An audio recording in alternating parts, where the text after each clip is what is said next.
We're talking about the last two of the 7 readings in Parsha Beshalach, which is chapters 16 and 17 of Exodus. I forget the exact verse numbers, but really we're talking about Amalek. So let me turn it over to Rabbi Mendy Greenberg. All right. I may jump in with some questions. We discussed the Exodus before, and it's not long after the Exodus, and the Jewish people crossed the Red Sea. We spoke about that a couple of days ago.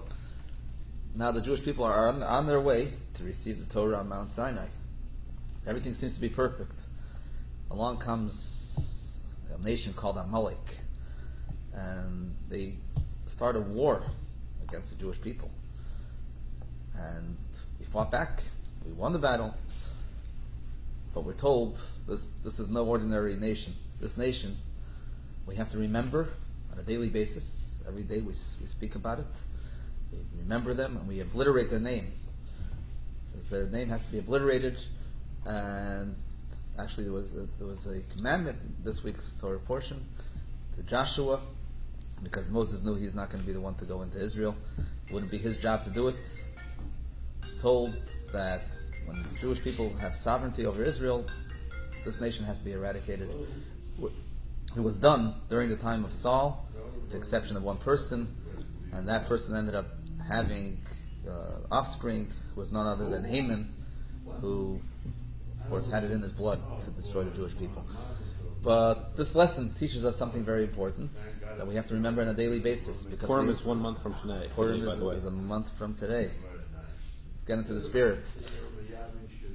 Purim celebrates the eradication of Amalek as well, because we know Haman and his children were hanged and defeated.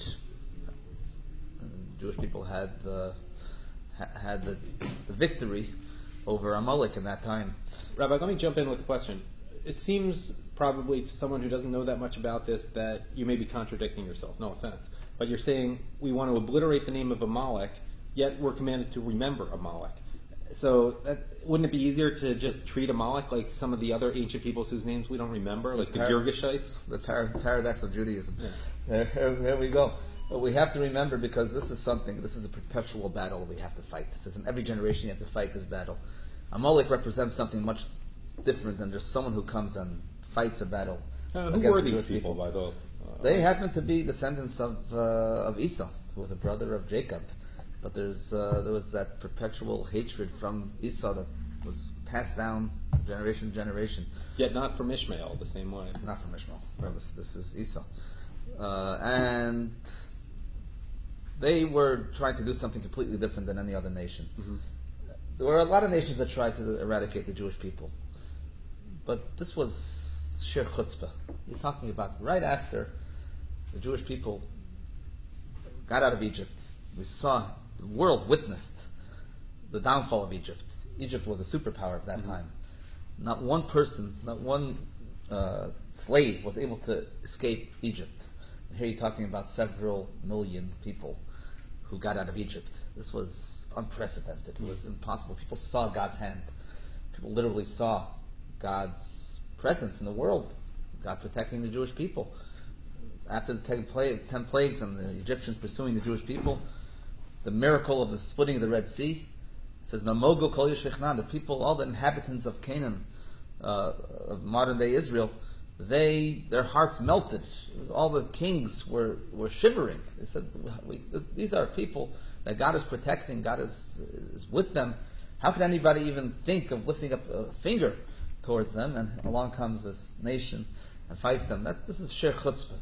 There's a famous story that the Rebbe brings as a parable, as an analogy, about a very hot bath, that anybody who go into this bath would get scathed. Mm-hmm. So everybody's petrified to even put their foot inside. Along comes some chacham, as we call it, and jumps right in. So what happens is he skates himself completely, but as a result he cools it off. And now everybody could go in. And this is what he did. Cooled off that bath, cooled off that fear and awe, and said, this is anybody that even though he knew he's going to put himself in danger and be defeated, went ahead and did it this way, led the path for other people subsequently. The Jews didn't seem so invincible anymore. That's what he was trying to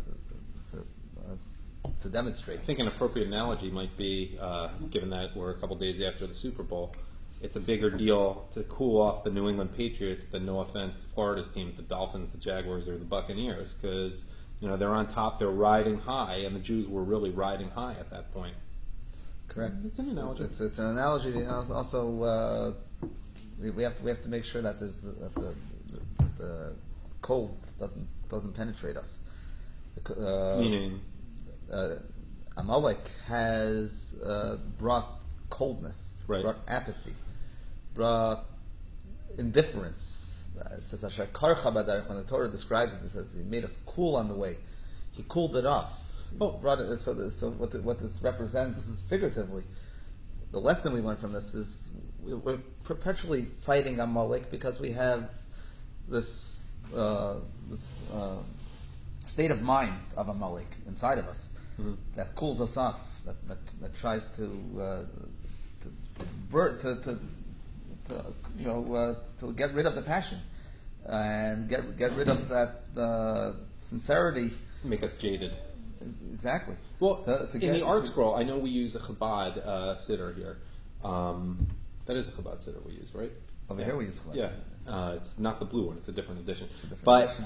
In the art scroll, for example, they have the daily remembrances, and the third of the 6 is to remember Amalek. And in the notes to it, it says, Amalek came because of the Jews' inability to, I may be getting the words wrong, to study Torah with sufficient zeal.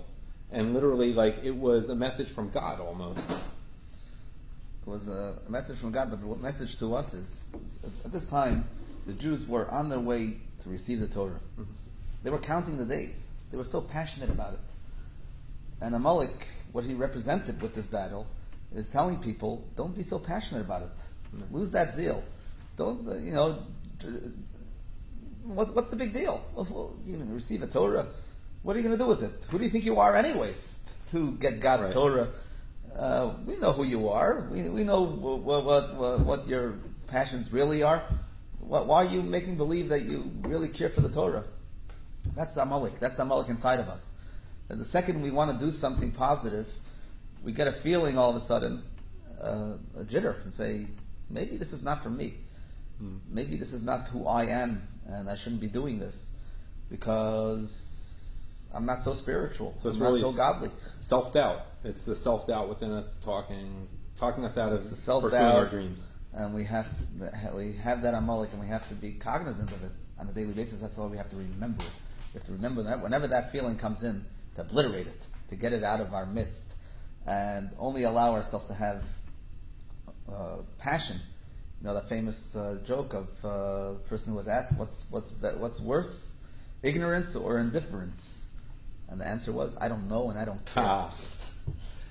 I want to bring up one thing. People often talk about the Amalekites of today, and if you do the math, there have been so many generations, and in that part of the world, especially, so much intermixing of peoples. Is it really off to say the Nazis were the Amalekites? That whoever, the anti-Jewish Hamas, is the Amalekites? Because the Amalekites are everywhere today. There is no Amalek. We probably have Amalekite within us. We don't know who the actual nation of Amalek is today, but what Amalek represents, we find in every generation, and that's why you always find the saying, "Never forget." But never forgetting is not just a saying. Mm-hmm. It's something we have to do something about. We have to be active about it. It's not just a passive statement. Right. And acting about it is learning Torah with zeal, like you said, and serving God with passion, getting rid of that Amalek, saying, I may not feel like doing it right now, but this is who I really am. Mm-hmm. I have to obliterate that added doubt that's there, because that's not really who I am. I'm really a person of faith. We dig deep enough, we'll realize that we do have faith. Finally, not at all related to Amalek, but tonight and tomorrow is not only Shabbos, but the holiday of Tu B'Shvat. Anything you want to say about that? Of course, Tu B'Shvat is a holiday for trees. The Torah says that man is compared to the tree of the field. And just as a tree, we have to make sure that it's watered and it's pruned and it's protected from the elements. We have to protect ourselves with Torah.